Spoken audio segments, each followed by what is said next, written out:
নমস্কার বন্ধুরা, আপনারা দেখছেন পারফেক্ট পলিটিক্স, সাদা বাংলায় রাজনীতির কথা। বন্ধুরা, ভবানীপুরে তো মমতা বন্দ্যোপাধ্যায় ঠেলায় পড়ে প্রচার করছেন, সেই সঙ্গে তিনি লাগাতার পদযাত্রাও করছেন। অর্থাৎ মমতা বন্দ্যোপাধ্যায় বেশ বুঝতে পেরেছেন যে 15 বছর ধরে ভবানীপুরের দিকে নজর দেওয়ার প্রয়োজন না হলেও এখন নজর দেওয়ার প্রয়োজন আছে। কেননা প্রতিদ্বন্দ্বীর নাম হচ্ছে গিয়ে শুভেন্দু অধিকারী। এখন এই যে দুজনের জনসংযোগ, সেই জনসংযোগের মধ্যে বিস্তর কিন্তু একটা ফারাক দেখা যাচ্ছে। আর সেই ফারাকটা কি? একদিকে মমতা বন্দ্যোপাধ্যায় যখন জনসংযোগে যাচ্ছেন তখন তিনি চটি পরে পটাশ পটাশ করে হাঁটছেন, তার মধ্যে একটা ছটপটানি লক্ষ্য করা যাচ্ছে। তিনি কোথাও একটু দুদণ্ড দাঁড়াতে চাইছেন না, তার সময় নেই, তাকে আরও অনেক জায়গায় যেতে হবে, এইরকমই নানা বার্তা মমতা বন্দ্যোপাধ্যায়কে এই মুহূর্তে দিতে দেখা যাচ্ছে। অর্থাৎ মমতা বন্দ্যোপাধ্যায় যে শেষ মুহূর্তের একটা লড়াই এই কদিন ধরে লড়ছেন, সেটা মমতা বন্দ্যোপাধ্যায়ের কথাতেই স্পষ্ট বোঝা যাচ্ছে। অন্যদিকে শুভেন্দু অধিকারীর প্রচারের দিকে যদি খেয়াল করেন তাহলে দেখবেন যে শুভেন্দু অধিকারীর যে ভবানীপুরে জনসংযোগ, সেই জনসংযোগটা কিন্তু বেশ ধীরে সুস্থে সময় নিয়ে হচ্ছে। শুভেন্দু অধিকারীও কিন্তু মমতা বন্দ্যোপাধ্যায়কে টেক্কা দেওয়ার জন্য পায়ে হেঁটে পাড়ায় পাড়ায় জনসংযোগ করছেন। কিন্তু শুভেন্দু অধিকারীর এই যে জনসংযোগ, সেই জনসংযোগের মধ্যে কোনো ছটফটানি লক্ষ্য করা যাচ্ছে না, কোনো তাড়া কিন্তু লক্ষ্য করা যাচ্ছে না। এবং শুভেন্দু অধিকারীকে দেখতে যে কজন মানুষ রাস্তায় দাঁড়াচ্ছেন, শুভেন্দু অধিকারী নিজে তাদের দিকে এগিয়ে যাচ্ছেন, তাদের সঙ্গে কথা বলছেন, তাদের সঙ্গে করমর্দন করছেন, হাত মেলাচ্ছেন এবং কখনো কখনো তো বুকে জড়িয়েও ধরছেন। এখন অনেকেই বলবেন যে এটা তো পাবলিসিটি স্টান্ট, আর যেহেতু শুভেন্দু অধিকারী প্রথমবার ভবানীপুরে দাঁড়িয়েছেন, সুতরাং শুভেন্দু অধিকারীকে তো সেটা করতেই হবে। কিন্তু বন্ধুরা, না, রাজনৈতিক বিশ্লেষকরা বলছেন যে এটাই হচ্ছে শুভেন্দু অধিকারীর মাস্টার স্ট্রোক। শুভেন্দু অধিকারী এখানেই বুঝিয়ে দিচ্ছেন যে মমতা বন্দ্যোপাধ্যায়ের থেকে তিনি কত আলাদা।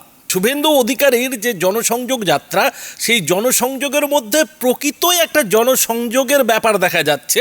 মানুষের সঙ্গে কথা বলা, মানুষের সঙ্গে গিয়ে আলাপচারিতার যে জনসংযোগ, এটাই তো প্রকৃত জনসংযোগ। কিন্তু মমতা বন্দ্যোপাধ্যায় যে জনসংযোগটা করছেন সেটা হচ্ছে এক ঝলক দেখা দেওয়া। মমতা বন্দ্যোপাধ্যায় এক ঝলক ভবানীপুরের মানুষকে দেখা দিতে চাইছেন, যে দেখাটা তিনি গত 15 বছর এই ভবানীপুরের মানুষকে দেননি।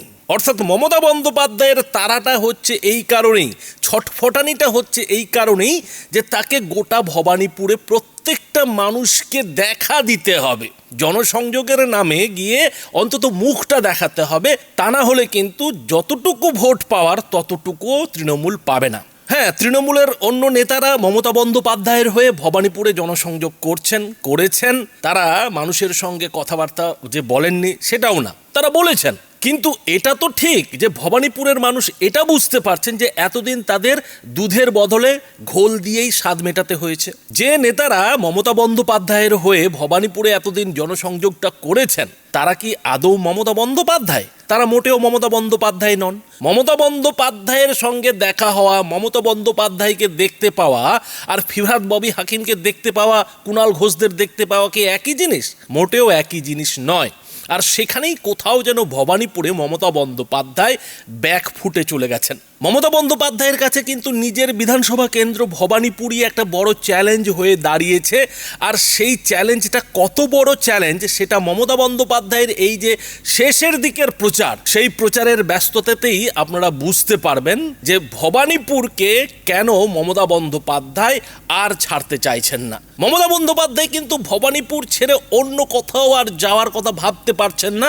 তিনি কিন্তু এই ভবানীপুরের আশেপাশেই ঘোরাঘুরি করছেন, ঘুরঘুর করছেন। কিন্তু তাতে কি খুব একটা কাজ হবে? ভবানীপুরে মানুষের যে সাড়া মমতা বন্দ্যোপাধ্যায়ের জনসভাকে কেন্দ্র করে কিংবা পদযাত্রাকে কেন্দ্র করে, তাতে তো খুব একটা ভালো ঠেকছে না। মমতা বন্দ্যোপাধ্যায় সবই করছেন, কিন্তু করার পরেও যে ধরনের জনসমর্থন মমতা বন্দ্যোপাধ্যায়ের ভবানীপুরে পাওয়া উচিত, সেই জনসমর্থন কি আদৌ মমতা বন্দ্যোপাধ্যায় পাচ্ছেন? আর সেই জনসমর্থনটা যদি মমতা বন্দ্যোপাধ্যায় পেতেন, তাহলে মমতা বন্দ্যোপাধ্যায়ের ঘন ঘন মেজাজ বদলাচ্ছে কেন? ঘন ঘন মেজাজ গরম হয়ে যাচ্ছে কেন? এবং সেই মেজাজ এমন তেমন গরম নয়। গতকাল রাতে তো তিনি একটা জনসভা ছেড়েই চলে গেলেন এবং তার দায় চাপিয়ে দিলেন কার উপরে? বিজেপির ওপরে। এখন বিজেপির যদি পাশে কোনো ছোট জনসভা থেকেও থাকে, সেখান থেকে যদি মাইকের আওয়াজ এসেও থাকে, মমতা বন্দ্যোপাধ্যায়ের কি উচিত ছিল?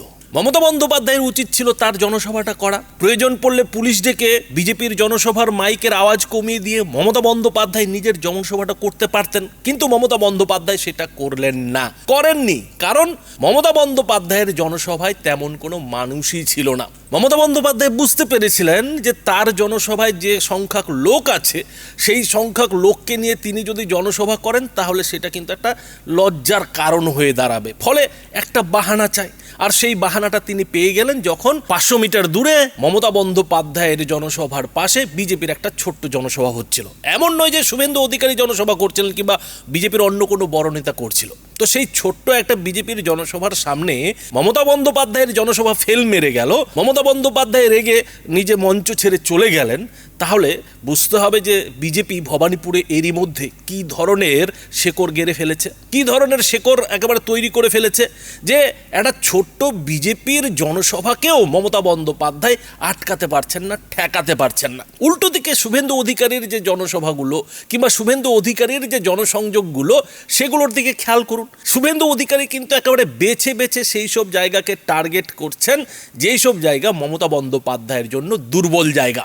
আজকে যেরকম শুভেন্দু অধিকারী ঠিক সেই জায়গাতে জনসভা করলেন যেখান থেকে অভিষেক ব্যানার্জির যে বাংলো অর্থাৎ শান্তিনিকেতন, সেই শান্তিনিকেতনের দূরত্ব হচ্ছে মোটে 100 মিটার। অর্থাৎ অভিষেক ব্যানার্জির একেবারে বাংলোর সামনে শুভেন্দু অধিকারী জনসভা করলেন, পদযাত্রা জনসংযোগ করলেন, এবং সেই জনসভায় শুভেন্দু অধিকারীর পাশাপাশি বিজেপির নেতারা এই অভিষেক ব্যানার্জির নামে যেসব কথা বললেন সেই কথাগুলো কিন্তু এতদিন ভবানীপুরে বিজেপি নেতাদের বলার সাহস ছিল না। পরিষ্কার কথায় এতদিন কিন্তু বিজেপির নেতারা সেই সাহসটা দেখাতে পারতেন না। কিন্তু যেদিন থেকে ভবানীপুরে শুভেন্দু অধিকারী প্রার্থী হয়েছেন সেদিন থেকে ভবানীপুরে বিজেপির কর্মী সমর্থকরা যেন আলাদা সাহস পেয়ে গেছে। আর সেই সাহসটা এতটাই যে তারা তৃণমূলকে উল্টে আতঙ্কিত করে দিচ্ছে।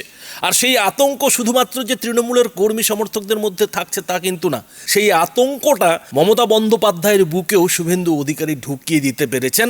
এবং শুভেন্দু অধিকারী খোদ ভবানীপুরে এই অভিষেক ব্যানার্জির বাড়ির সামনে দাঁড়িয়ে যেভাবে মমতাকে ভবানীপুর ছাড়া করার শপথ নিচ্ছেন, যেভাবে মমতা বন্দ্যোপাধ্যায়ের বিরুদ্ধে নানা কথা বলছেন এবং তা শুনতে যেভাবে ভবানীপুরে মানুষের ভিড় দেখা যাচ্ছে, তাতে ভবানীপুর মমতা বন্দ্যোপাধ্যায় সত্যি ধরে রাখতে পারবেন কিনা সেটা নিয়ে কিন্তু বড় প্রশ্ন দেখা দিয়েছে। এবং বিজেপি তো এরই মধ্যে অঙ্ক কষে যেটা দেখাচ্ছে যে এবার কিন্তু ভবানীপুর মমতা বন্দ্যোপাধ্যায়ের হাতছাড়া হতে চলেছে। আর এ নিয়ে কথা বলতে গিয়ে খোদ শুভেন্দু অধিকারী কি বলছেন বন্ধুরা দেখুন। भारत माता की भारत माता की जय जय श्री राम जय जय श्री राम काली माता की हिंदू हिंदू हिंदू हिंदू সমবেত ভদ্রমণ্ডলী এবং যারা দূরে মাইকের আওয়াজ পাচ্ছেন, এই এলাকার গণদেবতা ভোটার ভদ্রমণ্ডলী, আপনাদের সবাইকে ভারতীয় জনতা পার্টির পক্ষ থেকে, আমার পক্ষ থেকে আন্তরিক শ্রদ্ধা, শুভেচ্ছা, অভিনন্দন, ধন্যবাদ জানাই। আপনারা জানেন ঘন্টা দুয়েক আগে এখানে পারমিশন পাওয়া গেছে। কালকে আমি জনসংযোগে এসেছিলাম ভবানীপুর থানার পোর্শনে, মাত্র 400 মিটার পারমিশন দিয়ে কালীঘাট থানার পোর্শনে আমাকে পারমিশন দেওয়া হয়নি। এই কাজের জন্য যিনি আসল কারিগর ছিলেন, কালীঘাট থানার ওসি, তাকে সন্ধ্যাবেলা ইলেকশন কমিশন সরিয়ে দিয়েছে, নতুন ওসি দায়িত্ব নিয়েছেন। আজকে বেলা 2:30 নাগাদ আমাদের এখানে অনুমোদন দেওয়া হয়েছে। বলেছে আপনারা খুব তাড়াতাড়ি শেষ করবেন।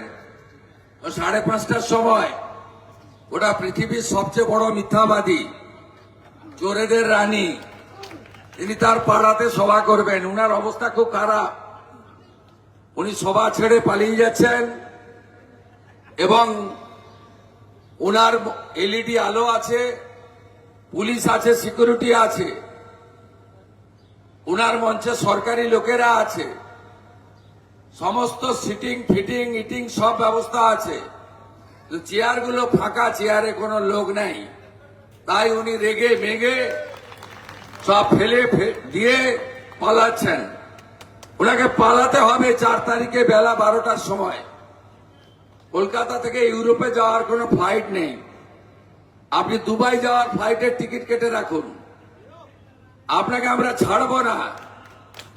আপনি যা করেছেন 15 বছর ধরে অত্যাচার, সব হিসাব আপনার হবে, আপনি নিশ্চিন্ত থাকুন। আর এই এলাকায় বাক্স খুললে দেখবেন, ইভিএম খুললে একটা ভোটও মমতা ব্যানার্জি পাবে না। আমি আপনাকে দায়িত্ব নিয়ে বলে গেলাম। এখানকার মানুষজন ভীষণ কষ্টের মধ্যে আছেন এবং তারা, আমি একটু দূরে গাড়ি থেকে নেমে গেছিলাম, কারণ আমাকে তো প্রতি পদে পদে বাধা দিচ্ছে, পতাকা ছিঁড়ছে, ব্যানার ছিঁড়ছে, কিন্তু পারছে না, পিছু হটতে হচ্ছে। আমি হেঁটে হেঁটে আসছিলাম, অন্তত 100টা লোক আমাকে কানে কানে বলল যে একদম আমরা ঠিক করে রেখেছি, জন্মেছি মোরা হিন্দু কুলে, ভোটটা দেব পদ্ম ফুলে। আপনি চিন্তা করবেন না, এই জামাতি মমতা ব্যানার্জিকে কেউ ভোট দেবে না।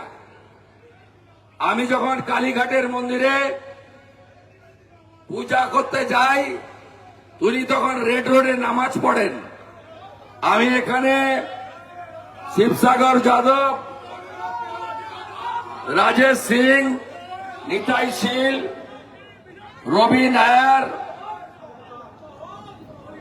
অমলান ভাদুড়ি, খগেন্দ্রনাথ মাহাতো, ভরত রায়, কাশেম আলী সহ সমস্ত নেতৃত্বকে ধন্যবাদ জানাই।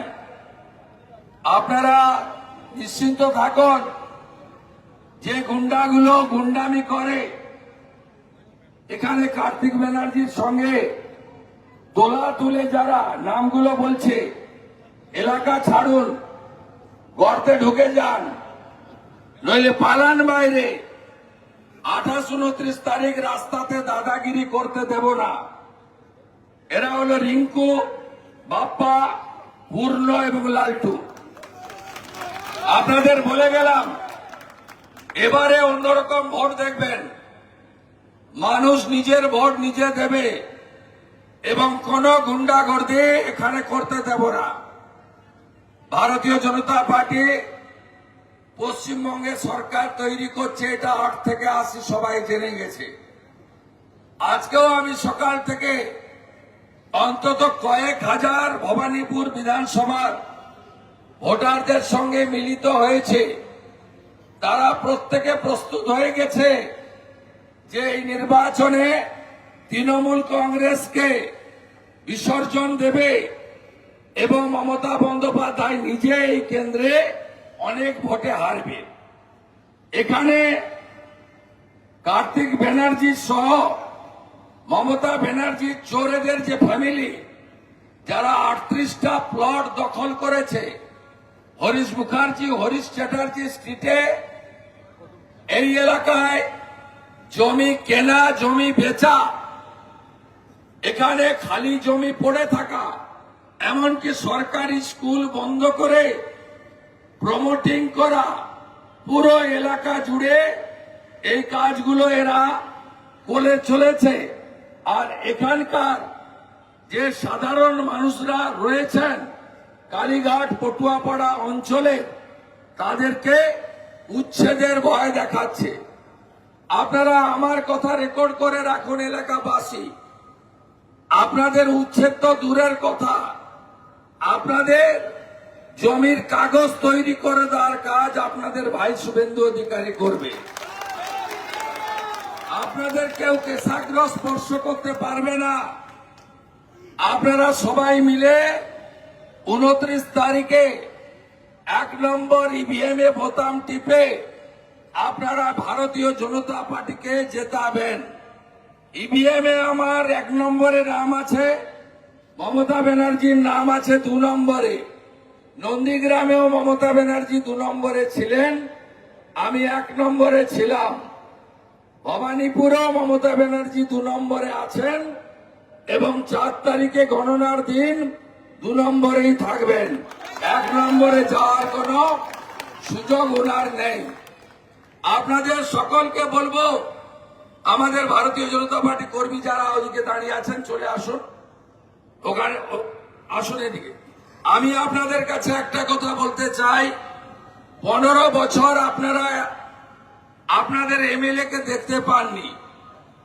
আপনারা এই ভাইকে জেতান, 8টি ওয়ার্ডে এমএলএ কার্যালয় চালু করে এমএলএ কেমন হয় আপনারা বুঝতে পারবেন, এবং ভবানীপুরের মানুষের সঙ্গে থেকে আপনাদের অত্যাচার অবিচার বদলে দিয়ে আপনাদের উন্নয়ন এবং আপনাদের ভালো রাখার কাজটা আমি আগামী দিনে করতে চাই।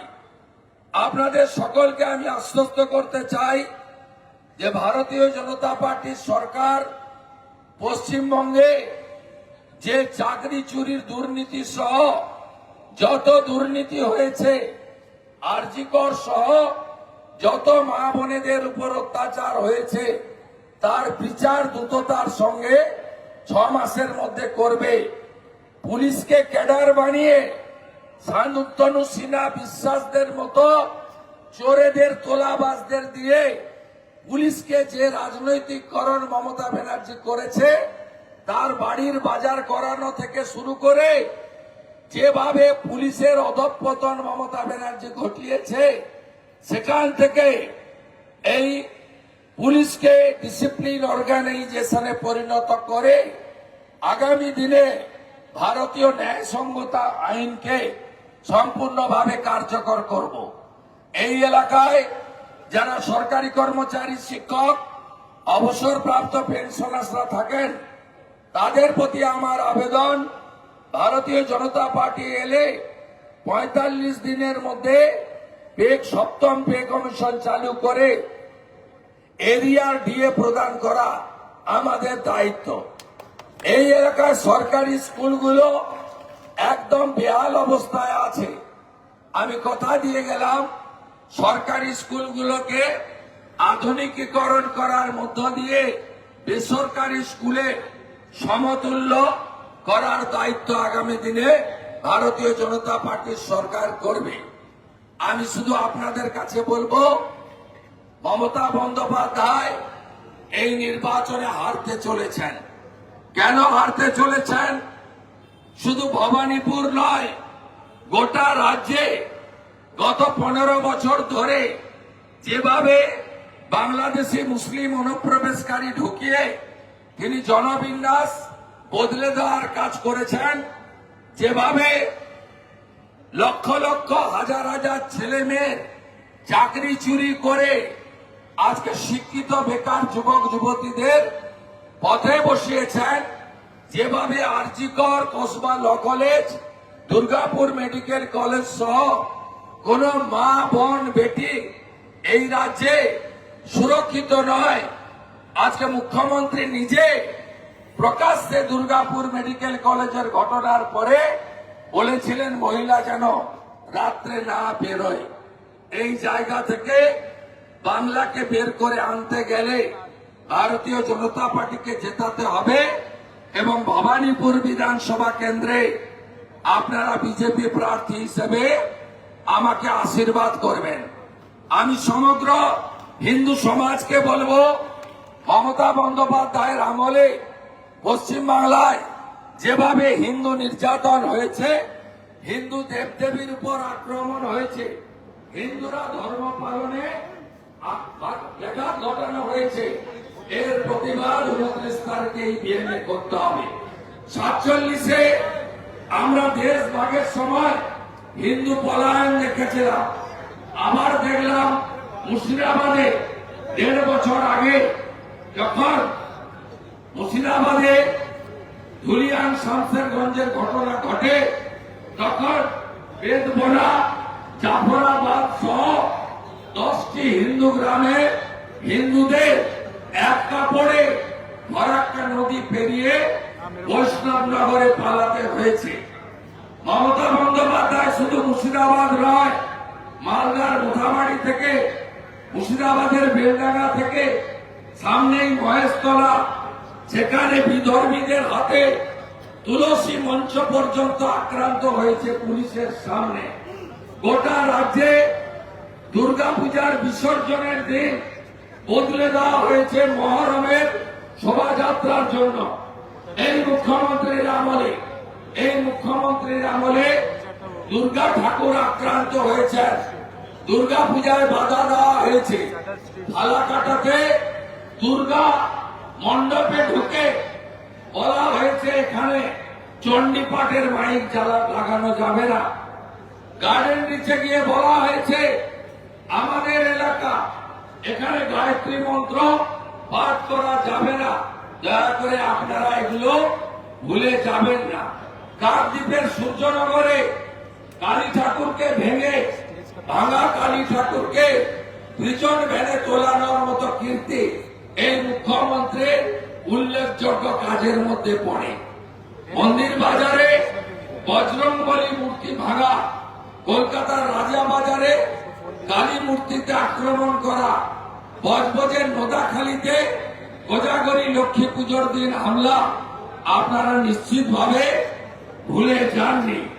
এই মুখ্যমন্ত্রী মহাকুম্ভে যারা স্নান করতে গেছিলেন 66 কোটি হিন্দুকে অপমান করে বিধানসভার মধ্যে দাঁড়িয়ে ওটা মহাকুম্ভ নয় মৃত্যু কুম্ভ বলেছেন।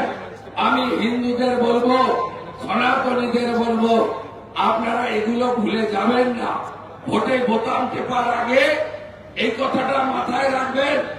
এখানকার প্রার্থী তৃণমূলের, তিনি হিন্দু ধর্মকে গন্ধা ধর্ম বলেন। 492 সাল লড়াই করার পরে 3 লক্ষ শহীদ হওয়ার পরে সুপ্রিম কোর্টের নির্দেশে আমরা রাম মন্দির পেয়েছিলাম। আমরা রাম মন্দির উদ্বোধনের দিন 2024-এর 22 জানুয়ারি আমরা দেখলাম একমাত্র মুখ্যমন্ত্রী যিনি পার্ক সার্কাসে রাম মন্দির মানি না বলে মিছিল করলেন। যিনি রাম মন্দির মানেন না তাকে একটাও হিন্দু 29 তারিখে ভোট দেবেন না। আমি আপনাদের কাছে এই বিনীত আবেদন করতে চাই। অভয়ের মা আজকে বিজেপির প্রার্থী বলছে আমার মেয়ের মৃত্যুর জন্য দায়ী পুলিশ মন্ত্রী মমতা ব্যানার্জি। আজকে সন্দেশকারী মমতা ব্যানার্জি শাহজাহানের পক্ষে, আর যারা অত্যাচারিত মহিলারা তাদের মধ্যে রেখা পাত্র আজকে হিঙ্গলগঞ্জে বিজেপির প্রার্থী। আজকে উড়িষ্যার কন্যা যখন দুর্গাপুরে ধর্ষিতা হন, মুখ্যমন্ত্রী বলেন সন্ধ্যার পরে যাতে কেউ না বেরোয় মহিলারা। আজকে সেই দুর্গাপুরে উড়িষ্যার কন্যাকে তার বাবা বাড়ি ফিরিয়ে নিয়ে যান আর বলেন যে আমার পশ্চিম বাংলায় কোন কন্যা সুরক্ষিত নয়। তাই মমতা বন্দ্যোপাধ্যায়কে একজন মহিলা ভোট দেবেন না। গত কয়েকদিন আগে নরেন্দ্র মোদীজি আমাদের দিদিদেরকে লোকসভা বিধানসভায় পাঠানোর জন্য 33% মহিলা সংরক্ষণ বিল এনেছিলেন। সেই বিলের পক্ষে বিজেপি এনডিএ ভোট দিয়েছে, আর মুসলিম লীগের সঙ্গে গিয়ে আসাউদ্দিন ওয়াইসির সঙ্গে গিয়ে মমতা ব্যানার্জি এই বিলের বিরুদ্ধে ভোট দিয়েছে। তার এমপিরা লস করেছে লোকসভাতে। আপনারা মা বোনেরা আগামী 29 তারিখে ইভিএম এ তৃণমূলকে নো করবেন। এই আবেদন আপনাদের কাছে আমি রাখতে চাই। ভয় একদম পাবেন না। আমি শুভেন্দু অধিকারী নন্দীগ্রামের আন্দোলন না করলে ইনি দিদি থেকে দিদিমা হয়ে যেতেন, কোনদিন মুখ্যমন্ত্রী হতে পারতেন না। ভয় পাবেন না, একদম ভয় পাবেন না। গোটা এলাকার মানুষকে মমতা ব্যানার্জি, তার ভাই কার্তিক ব্যানার্জি, তার ভাই স্ত্রী কাজরি ব্যানার্জি, এখানকার কাউন্সিলর, এই গুন্ডাগুলো রিঙ্কু বাপ্পা পূর্ণলালকে নিয়ে ত্রাসের রাজত্ব তৈরি করে রেখেছে। আমি আপনাদের বলে গেলাম নরেন্দ্র মোদীজি বড় গ্যারেন্টার, আমিও ছোট গ্যারেন্টার থাকলাম। আপনারা কেউ ভয় পাবেন না। গোটা এলাকায় মানুষকে বাড়ি তৈরি করতে দেয় না, ঘর সারাতে দেয় না। মুখ্যমন্ত্রী কেন এখানে থাকবে? সৌজন্যতে 100 কোটি টাকা খরচ করে প্রাসাদের মতো গেস্ট হাউস বানানো আছে। এই এলাকার মানুষ পুলিশের অত্যাচার, নিরাপত্তার অজুহাত, গার্ডরেল আজকে চরম জায়গায় গেছে। এই পটুয়াপাড়া মূর্তির জন্য বিখ্যাত। এখানে মূর্তি কিনতে আসতে আর বের করতে কেউ পারে না, এত পুলিশি অত্যাচার। শাখারিপাটারও একই অবস্থা। কালীঘাটের পুরো নালা দখল করে নিয়েছেন। আপনি যা যা করেছেন এর উত্তর এই এলাকার জনগণ আগামী 29 তারিখ ইভিএম এ দেবে। আপনাদের সকলের আশীর্বাদ চাইছি। আপনারা জেতাবেন তো? বিজেপিকে জেতাবেন? বিজেপিকে জেতান। আমি কথা দিয়ে গেলাম, যত বেআইনি কাজ এই চত্বরে করেছে সবকা সাথ সবকা বিকাশ তো হোগা, চোরেদের হিসাব কি হোগা, হিসাব হবে। আপনাদের সকলকে আমি অনুরোধ করব, আপনারা সবাই অনেকে দূরে দাঁড়িয়ে দাঁড়িয়ে বক্তৃতা শুনছেন, আমি দেখতে পাচ্ছি। অনেকে বাড়ির ছাদ থেকে বক্তৃতা শুনছেন, আমি জানি। অনেকের দেহ দিকে থাকলেও মনটা আমাদের দিকে আছে। আপনারা ওদেরকে চোখ মারবেন আর ভোটটা বন্ধ ভুলে দেবেন। 1 নম্বরে বোতাম টিপবেন। আর 29 তারিখ সব বুথে ঘুরে বেড়াবো, চৌকিদারের কাজ করব। এর আগে যেভাবে ভবানীপুরের ভোট দেখেছেন, এবারে সেভাবে ভোট হবে না, হবে না, হবে না।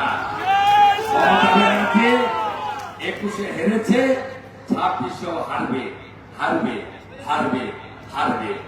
আপনাদের পরিশেষে বলবো, 15 বছর চোরকে দিলেন, 34 বছর বাম, 5টা বছর রামকে দেওয়ার বিনম্র আবেদন জানালাম। রাম রাজ্য চান তো? রাম রাজ্য চান? রাম রাজ্য চান? রাম রাজ্য চান তো? রাম রাজ্য যদি চান, বিজেপিকে ভোট দিন। 1 নম্বরে ভোট দিন। রাম রাজ্য চান তো সবাই? জয় জয় শ্রীরাম, জোর সে বলো জয় শ্রীরাম। ভোট দেবেন কোনখানে? ভোট দেবেন কোনখানে? 1 নম্বর বোতাম টিপে ভোট দিন। জোর দাঁড়াতে ভোট দিন, জোর দাঁড়াতে ভোট দিন, জোর দাঁড়াতে ভোট দিন। 1 নম্বর বোতাম টিপে ভোট দিন। সকাল সকাল ভোট দেবেন, আগে ভোট দান, পরে জল পান। এই চোরেদের কোন সুযোগ দেওয়া যাবে না। গ্রাম যদি 93% ভোট দিতে পারে, আপনারা শহরে 95% ভোট দিন। আপনারা 95% ভোট দেন। মুসলমানরা যদি 90% ভোট দিতে পারে, হিন্দুরা 95% ভোট দিন। সব হিন্দু এক, সব হিন্দু এক হয়ে গেছেন। এই লড়াই বাঁচার লড়াই, আর উদ্বাস্তু হব না। মোদীজিকে ছাড়বো না, ছেড়ে দিলে সোনার গৌর আর যে পাবো না। নরেন্দ্র মোদী জিন্দাবাদ, মোদীজি জিন্দাবাদ, মোদীজি জিন্দাবাদ। হিন্দু হিন্দু, হিন্দু হিন্দু, হিন্দু হিন্দু, হিন্দু হিন্দু। ভালো থাকবেন।